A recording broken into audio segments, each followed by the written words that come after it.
Vinh and Jane, you have come before each other in the presence of your family and friends.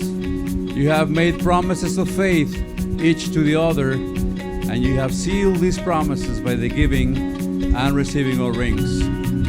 Therefore, by the power vested in me as a pastor and minister of God, it is my pleasure and honor and a joy to pronounce you husband and wife.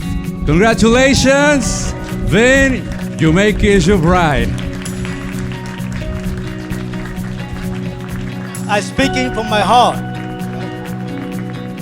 And I got so much to say. That's a very special one for my family and my life. I got a drink. That's a heavy. That's a very big one. I can one more son.